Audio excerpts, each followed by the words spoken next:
আসসালামু আলাইকুম এভরিওয়ান। নতুন একটি সরকারি চাকরির সার্কুলার নিয়ে হাজির হলাম। গণগ্রন্থাগার অধিদপ্তরের নতুন একটি সরকারি চাকরির সার্কুলার প্রকাশিত হয়েছে। এই সার্কুলারে বাংলাদেশের সকল জেলা থেকে নারী ও পুরুষ এসএসসি ও স্নাতক পাশে আবেদন করতে পারবেন। এই সার্কুলারের আবেদন কবে থেকে শুরু ও কবে শেষ, কোন পদের জন্য শিক্ষাগত যোগ্যতা কিরকম লাগবে, সমস্ত কিছু আজকে এই ভিডিওতে আলোচনা করা হবে। তাই ভিডিওটা স্কিপ না করে সম্পূর্ণ দেখবেন। গণগ্রন্থাগার অধিদপ্তর ২৭ জুলাই ২০২৫ তারিখে এই সার্কুলারটি প্রকাশিত হয়। এই সার্কুলারে ১৬ ক্যাটাগরির পদ রয়েছে। সর্বনিম্নের পদ হইতে উপরের পদগুলো ধারাবাহিকভাবে আলোচনা করা হবে। সর্বনিম্নের পদটি হল অফিস সহায়ক কাম নিরাপত্তা প্রহরী। পদসংখ্যা ৮টি। কোনো স্বীকৃত বোর্ড হইতে অনন্য মাধ্যমিক বা সমমানের পরীক্ষায় উত্তীর্ণ। অফিস সহায়ক পদসংখ্যা ৬টি। কোনো স্বীকৃত বোর্ড হইতে অনন্য মাধ্যমিক বা সমমানের পরীক্ষায় উত্তীর্ণ। ডেসপাচ রাইডার পদসংখ্যা ১টি। কোনো স্বীকৃত বোর্ড হইতে অনন্য এসএসসি বা সমমানের পরীক্ষায় উত্তীর্ণ। সড়ক পরিবহন আইন ২০১৮, সরকারি মোটর ভেহিক্যাল অর্ডিন্যান্স ১৯৮৩ এর বিধান অনুসারে লাইসেন্স প্রাপ্ত মোটরসাইকেল চালনায় অনূন্য ১ বছরের বাস্তব অভিজ্ঞতা। ড্রাইভার পদসংখ্যা ১টি। কোনো স্বীকৃত বোর্ড হইতে অনন্য এসএসসি বা সমমানের পরীক্ষায় উত্তীর্ণ। সড়ক পরিবহন আইন ২০১৮, সরকারি মোটর ভেহিক্যাল অর্ডিন্যান্স ১৯৮৩ এর বিধান অনুসারে ভারী ও হালকা মোটরযান চালনায় লাইসেন্সপ্রাপ্ত। গাড়ি চালনায় ১ বছরের বাস্তব অভিজ্ঞতা। অফিস সহকারী কাম কম্পিউটার পদসংখ্যা ৪টি। কোনো স্বীকৃত বিশ্ববিদ্যালয় বা প্রতিষ্ঠান হতে স্নাতক বা সমমানের ডিগ্রি। টাইপিং এ প্রতি মিনিটে বাংলায় ২০ ও ইংরেজিতে ২০ শব্দের গতি সম্পন্ন হতে হবে। কম্পিউটার অপারেটিং এ অ্যাপটিটিউড টেস্টে উত্তীর্ণ হতে হবে। ক্যাশিয়ার পদসংখ্যা ১টি। কোনো স্বীকৃত বিশ্ববিদ্যালয় বা প্রতিষ্ঠান হতে বাণিজ্য বিভাগে স্নাতক বা সমমানের ডিগ্রি। অ্যাকাউন্টস অ্যাসিস্ট্যান্ট পদসংখ্যা ১টি। কোনো স্বীকৃত বিশ্ববিদ্যালয় বা প্রতিষ্ঠান হইতে বাণিজ্য বিভাগে স্নাতক বা সমমানের ডিগ্রি। ডাটা এন্ট্রি অপারেটর পদসংখ্যা ২৩টি। শিক্ষাগত যোগ্যতা কোনো স্বীকৃত বিশ্ববিদ্যালয় বা প্রতিষ্ঠান থেকে স্নাতক বা সমমানের ডিগ্রি। কোনো স্বীকৃত প্রতিষ্ঠান হতে কম্পিউটার বিষয়ে ডিপ্লোমা, ডিগ্রি বা সার্টিফিকেট সম্পূর্ণ।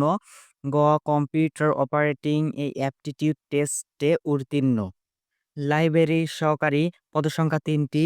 কোনো স্বীকৃত বিশ্ববিদ্যালয় বা প্রতিষ্ঠান হইতে স্নাতক বা সমমানের ডিগ্রি সহ গ্রন্থাগার বিজ্ঞানের সার্টিফিকেট কোর্স সম্পূর্ণ। লাইব্রেরি অ্যাসিস্ট্যান্ট পদসংখ্যা ২৩টি। কোনো স্বীকৃত বিশ্ববিদ্যালয় বা প্রতিষ্ঠান হইতে স্নাতক বা সমমানের ডিগ্রি সহ গ্রন্থাগার বিজ্ঞানের সার্টিফিকেট কোর্স সম্পূর্ণ। হিসাবরক্ষক পদসংখ্যা ৬টি। কোনো স্বীকৃত বিশ্ববিদ্যালয় বা প্রতিষ্ঠান হইতে অনন্য বাণিজ্য বিভাগে স্নাতক বা সমমানের ডিগ্রি সহ সরকারি বা স্বায়ত্তশাসিত প্রতিষ্ঠানে হিসাবরক্ষক কাজে বাস্তব অভিজ্ঞতা। রেফারেন্স অ্যাসিস্ট্যান্ট পদসংখ্যা ৩টি। কোনো স্বীকৃত বিশ্ববিদ্যালয় বা প্রতিষ্ঠান হইতে স্নাতক বা সমমানের ডিগ্রি এবং গ্রন্থাগার বিজ্ঞানের সার্টিফিকেট কোর্স পাস। কোনো সরকারি বা আধা সরকারি প্রতিষ্ঠানে এই কাজে বাস্তব অভিজ্ঞতা। পাঠকক্ষ সহকারী পদসংখ্যা ২টি। কোনো স্বীকৃত বিশ্ববিদ্যালয় বা প্রতিষ্ঠান হইতে স্নাতক বা সমমানের ডিগ্রি এবং গ্রন্থাগার বিজ্ঞানের সার্টিফিকেট কোর্স পাস। কোনো সরকারি বা আধা সরকারি প্রতিষ্ঠানে এই কাজে বাস্তব অভিজ্ঞতা।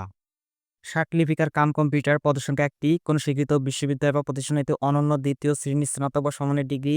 শার্টলিপিতে প্রতি মিনিটে বাংলায় ৫০ ও ইংরেজিতে ৮০ শব্দের গতি সম্পন্ন হতে হবে। টাইপিং এ প্রতি মিনিটে বাংলায় ২৫ ও ইংরেজিতে ৩০ শব্দের গতি সম্পন্ন হতে হবে। কম্পিউটার অপারেটিং এ অ্যাপটিটিউড পরীক্ষায় উত্তীর্ণ হতে হবে। টেকনিক্যাল সহকারী ক্যাটালগার পদসংখ্যা ১টি। কোনো স্বীকৃত বিশ্ববিদ্যালয় বা প্রতিষ্ঠান হইতে অনন্য স্নাতক ও সমমানের ডিগ্রি। গ্রন্থাগার ও তত্ত্ববিজ্ঞান বিষয়ে ডিপ্লোমা। কোনো সরকারি বা আধা সরকারি প্রতিষ্ঠানের সংশ্লিষ্ট বিষয়ে ২ বছরের কাজের অভিজ্ঞতা।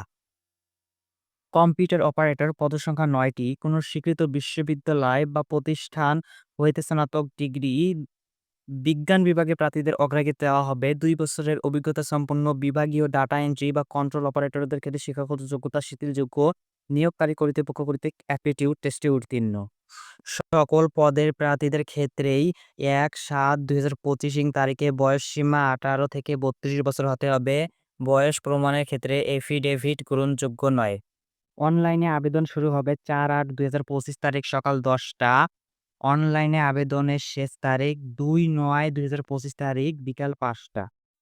উক্ত পদসমূহের জন্য পরীক্ষার ফি বাবদ নির্ধারণ করা হয়েছে ১ থেকে ১৩ নং ক্রমিকের জন্য ১০০ টাকা ও টেলিটক সার্ভিস চার্জ ভ্যাট সহ অপ্রযোজ্য ১২ টাকা, মোট ১১২ টাকা এবং ১৪ থেকে ১৬ নং ক্রমিকের জন্য ৫০ টাকা ও টেলিটকের সার্ভিস চার্জ বাবদ ৬ টাকা, সর্বমোট ৫৬ টাকা।